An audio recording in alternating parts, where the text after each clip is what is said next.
everybody, Movie Fan Z here. So I'm back to giving you another TV review, and this is for season 1 of Monarch: Legacy of Monsters. The bulk of this story takes place in 2015 after the events of Godzilla, King of the Monsters, and his battle with the Titans.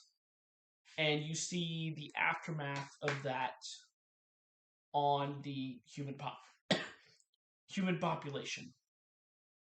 So in this scenario, you meet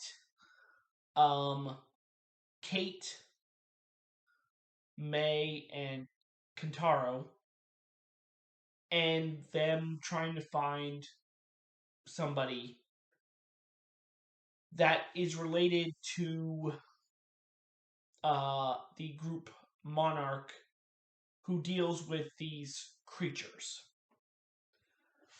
And you're also introduced to Bill Shaw, who has had a connection with them a lot longer than the others. Because you're also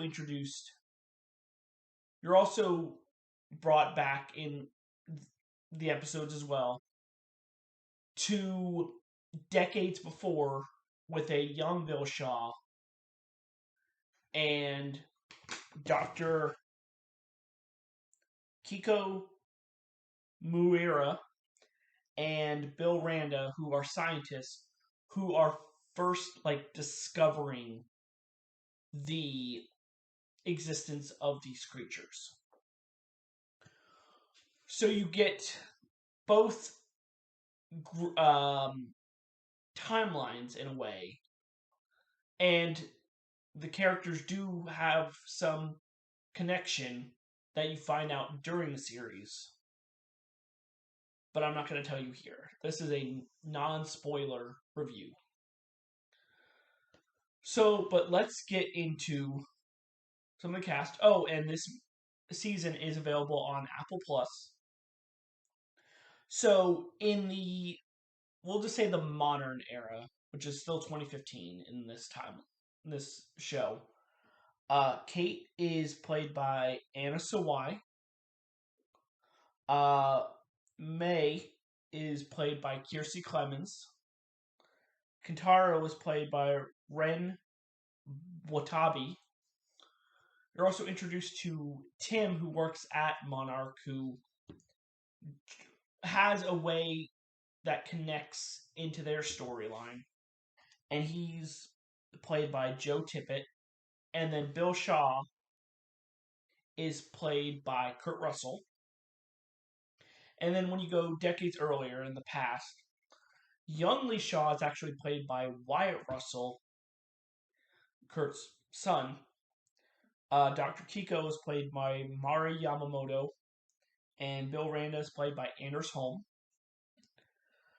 So let's get into the good and the bad. I'm going to start with the good. I thought Kurt Russell, especially the character of Lee Shaw, is the most interesting character in this movie. Because he's experienced what the monsters are, and has experience with Monarch. So you get a lot of different facets of him. You get him in the action world, but there's a lot of mystery surrounding him. It's like you don't know what side he's playing at times.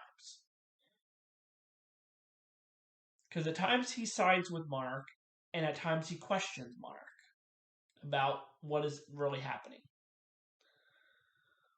So he is the best character because you are interested to see what happens with him going forward.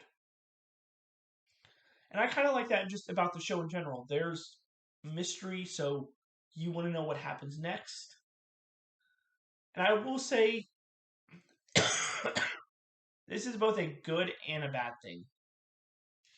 But to me, this show kind of had what I thought the first season of Umbrella Academy dealt with. And that was that the last 2 episodes of this 10-episode series were actually the best episodes of the series because they really brought everything together and ramped it up and really got you thinking, where do you go from here?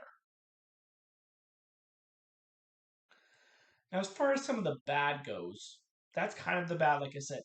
Like, the other episodes don't. It's not that the show's bad, it's that the show does not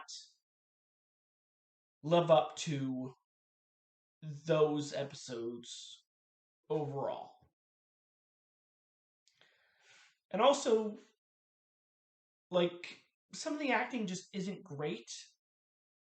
And at times it feels maybe not genuine, but also it seems like some of the connections are very hit and miss at times.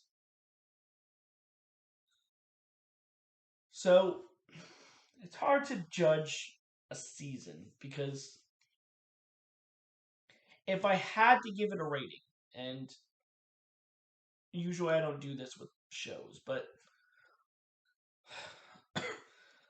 I'm going to go about a 3.5 out of 5.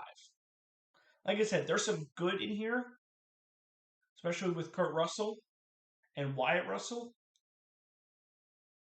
and that the last 2 episodes really bring it home. But again, there's also some bad in here. But if you enjoy my content and enjoy reviews like this or my movie reviews, don't be afraid to hit that like and subscribe button for more content like this. This is my review for the Apple Plus TV series Season 1 of Monarch Legacy of Monsters. Come back next time for another review. This is Movie Van Z signing off. Have a good night.